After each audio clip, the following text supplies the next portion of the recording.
Kalau seseorang hamba tidur dalam keadaan bersuci, wudu, maka Allah akan titipkan bersamanya malaikat di ranjangnya. Yang setiap kali dia bergerak, malaikat itu mengatakan, ya Allah ampunilah dia. Balik kiri kanan lagi tidur kita nggak sadar, malaikat minta, ya Allah ampuni, ya Allah rahmati. Dan Allah akan mudahkan dia kalau mau tidur, kalau tidur wudu itu mau bangun sholat malam Allah bangunin, mau bangun sholat subuh Allah bangunin. Kenapa nggak mau wudu nih? Kenapa malas wudu? Wudu ini kalau disempurnakan, diikuti dengan syahadat saja habis itu, masuk dari 8 pintu surga yang mana dia mau. Berapa menit tuh wudu? Balasannya bisa pilih pintu surga. Ya Allah yang ke-8 deh saya mau masuk nanti di akhirat. Hanya wudu. Wudu itu bukan cuma untuk sholat. Makanya para sahabat selalu wudu, batal wudu. Selalu, nggak pernah berhenti. Harus wudu. Tapi makna hadis ini adalah pelajaran pertama, Bapak Ibu sekalian, siapa yang berwudu dan menyempurnakan wudunya, Penyempurnaan wudu adalah menjalankan seperti sunnah Nabi SAW. Ingat, yang paling pertama, niat dalam hati mau wudu karena Allah perintahkan. Yang kedua, harus minimal tempat yang paling standar, minimal ya. Seperti misal, wudu itu pergelangan tangan yang diperintahkan. Ini pergelangan tangan. Ini batas minimal. Penyempurnaannya adalah menyentuh semua batas minimal. Kurang sedikit, wudunya nggak sah, sholatnya nggak sah. Makanya ada makna hadis menyempurnakan wudu. Maksudnya adalah menyempurnakan tempat minimal. Dan kalau Bapak Ibu lebihkan, jauh lebih baik. Sabda Nabi SAW, saya ingin sekali bertemu dengan saudara-saudara saya. Kata para sahabat, ya Rasulullah, kami saudara-saudara Anda. Kata Nabi SAW, bukan. Kalian sahabat-sahabatku, saudara-saudaraku yang datang nanti sepeninggalku. Kita-kita ini semua.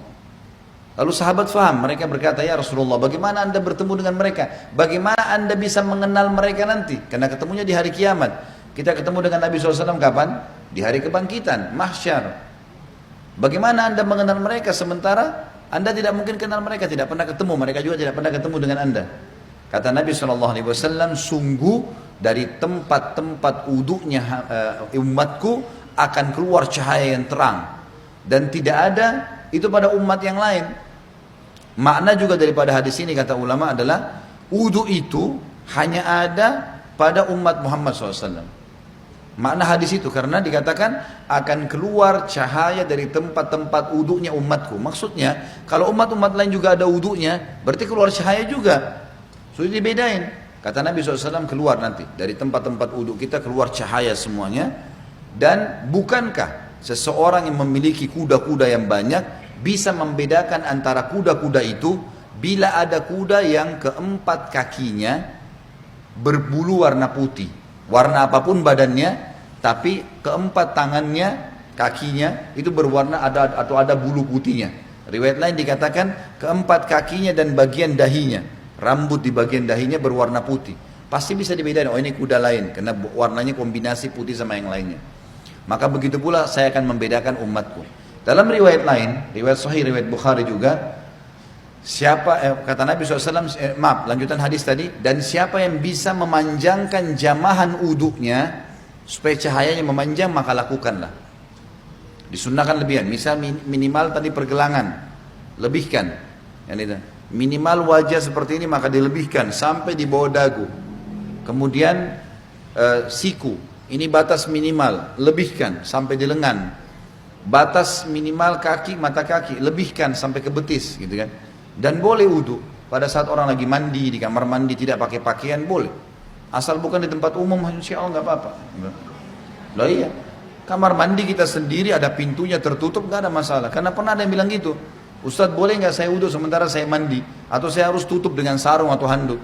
Kalau sendirian nggak ada masalah, nggak ada larangan di situ. Maka kita boleh. Nah pada saat itu justru kesempatan melebihkan. Siku bisa dilebihkan, mata kaki bisa dilebihkan, kan bisa dilebihkan gitu kan, kesempatan pada saat itu. Wudu yang benar, yang dikatakan sempurna adalah contohnya, Mengambil air dengan dua telapak tangan kanan, dua telapak tangan, kemudian kalau keran lagi jalan juga begitu. Menarik dari sisi punggung kanan ke kanan ke pergelangan dengan tangan kiri. Ini dulu dimulai tarik dari sini, dilebihkan ini. Ini batas minimal, lebihkan.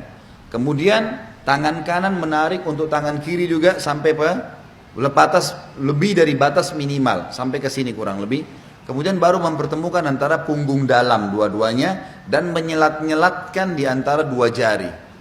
Karena ini sunnah, Nabi SAW menyuruh menyelat-nyelatkan. Jadi ini baru satu ya, ini baru satu.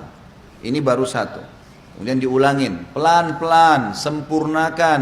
Balasannya hanya sempurnain ini, syahadat masuk surga. Buru-buru, gitu kan. Pelan-pelan, 1, 2, sampai 3 selesai. Yang selanjutnya, mengambil air di telapak tangan, kemudian memasukkan setengahnya ke mulut sambil kumur-kumur, sisanya dihirup di hidung. Kemudian sementara mulut kita kumur-kumur, tangan kiri membuang yang di hidung, baru kemudian yang di mulut dibuang. Itu satu. Sebagian dalam mazhab Malikiyah dianjurkan agar ya menggosok mulut dengan jari.